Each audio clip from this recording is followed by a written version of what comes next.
Hello friends, നമ്മളിന്ന് ആന്ധ്രാപ്രദേശിലെ പശ്ചിമ ഗോദാവരി ജില്ലയിലെ ദേവരപ്പള്ളി മണ്ഡലത്തിൽ സ്ഥിതി ചെയ്യുന്ന പ്രശസ്തമായ ഒരു കാത്തോലിക്ക തീർത്ഥാടന കേന്ദ്രമാണ് നിർമ്മലഗിരി മേരി മാതാ ചർച്ച്. ഇത് ഗൗരിപട്ടണം ചർച്ച് എന്നും അറിയപ്പെടുന്നു. ദേവരപ്പള്ളി കൊല്ലൂർ റോഡിലെ ഗൗരിപട്ടണം ഗ്രാമത്തിലാണ് ഈ ചർച്ച് സ്ഥിതി ചെയ്യുന്നത്. ഈ ചർച്ചിൻ്റെ പ്രത്യേകത, ഒരു ചെറിയ കുന്നിൻ മുകളിലാണ് ഈ ചർച്ച് നിർമ്മിച്ചിരിക്കുന്നത്. കുറ്റിക്കാടുകൾ നിറഞ്ഞ സ്ഥലമായിരുന്ന നിർമ്മലഗിരി കുന്നിൻ്റെ ഒരു പ്രധാന ക്രിസ്ത്യൻ ആരാധനാലയമാണ് ഇത്. മാർച്ച് മാസങ്ങളിൽ ഇവിടെ വാർഷിക മഹോത്സവങ്ങൾ നടത്തുന്നു. 2000 പ്രധാന ദേവാലയം നിർമ്മിച്ച് 25 വർഷം തികഞ്ഞതിൻ്റെ രജത ജൂബിലി ആഘോഷങ്ങൾ 2025 നടന്നിരുന്നു. ഇവിടെ ഭക്തർക്കായി നിത്യ അന്നദാനം, താമസ సౌకర్యങ്ങൾ എന്നിവ ഇവിടെ లభ్యമാണ്.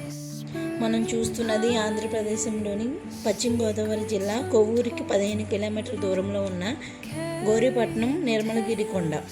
ఇది క్రీస్తు మత ఆరాధికులకు ఒక ప్రముఖ క్రైస్తవ పుణ్య ఆరాధన క్షేత్రం. నిర్మలగిరి మీద శిలువ పైన ఉన్న క్రీస్తు, మేరీ మాత, గృహం వంటి దానిలో శిలువ, అనంతరం క్రీస్తు మరియు విగ్రహాలు ఉన్నాయి. కొండ మీద విశాలమైన చర్చి, ఇతర భవనాలను నిర్మించారు. అక్కడ నిత్యం అన్నదానం. నిర్మలగిరి మత ఉత్సవాలు 28 సంవత్సరాలుగా ఎంతో వైభవంగా జరుగుతున్నాయి. ఈ ఉత్సవాలకు రాష్ట్ర నలుమూలల నుండి భక్తులు తరలి వస్తారు. క్రైస్తవులే కాకుండా అన్ని మతాలకు చెందిన వారు అత్యధిక సంఖ్యలో తరలి వచ్చి భక్తి విశ్వాసాలతో మొక్కులు తీర్చుకుంటారు. అసలు నిర్మలగిరి క్షేత్రం ముఖద్వారం వద్ద గల మేరీమాత ప్రతిమను దర్శించుకుని ఆ తర్వాత కొండపైకి మెట్లు మార్గం ద్వారా వెళ్ళి ఆలయంలో కొలువై ఉన్న మేరీమాతను దర్శించుకుని భక్తులు కొబ్బరికాయలు కొడతారు, అగరబత్తుల ధూపం సమర్పిస్తారు, తలనీలాలు ఇస్తారు. ఈ నిర్మలగిరి నిర్మాణం భూమిని సేకరించిన తర్వాత ఫాదర్ జోస్ క్లైమేట్ ఆధ్వర్యంలో ఈ క్షేత్రము అభివృద్ధి చేయబడింది.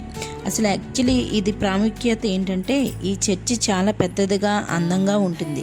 భక్తులు దీన్ని విజయవాడలోని గుణదల మాత చర్చితో సమానంగా భావిస్తారు. ఇది ఒక కొండపైన ఉండడం వల్ల దీనికి నిర్మలగిరి అని పేరొచ్చింది. ఇక్కడ ప్రతి సంవత్సరం మేరీమాత ఉత్సవాలు తెలుగు రాష్ట్రాల నుండి చాలామంది, లక్షలాది మందిగా తరలి రావడం ఒక విశేషం.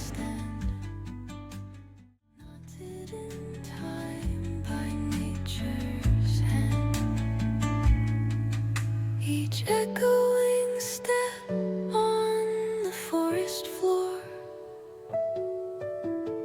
opens a world through an ancient door. The silence alive, yet brimming with sound. In the arms of solitude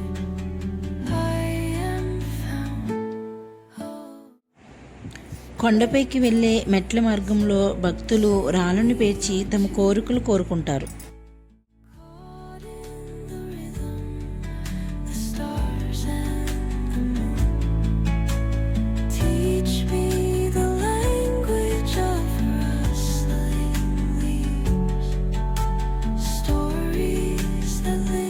ఇది స్థాపించడానికి ముందు 1978వ సంవత్సరంలో అప్పటి ఏలూరు బిషప్ జాన్ గారు చెన్నై కోల్కతా హైవేపై ప్రయాణిస్తున్నప్పుడు ఈ కొండ ప్రాంతాన్ని చూసి ఇక్కడ ఒక పుణ్యశాస్త్రాన్ని నిర్మించాలని అనుకున్నారంట.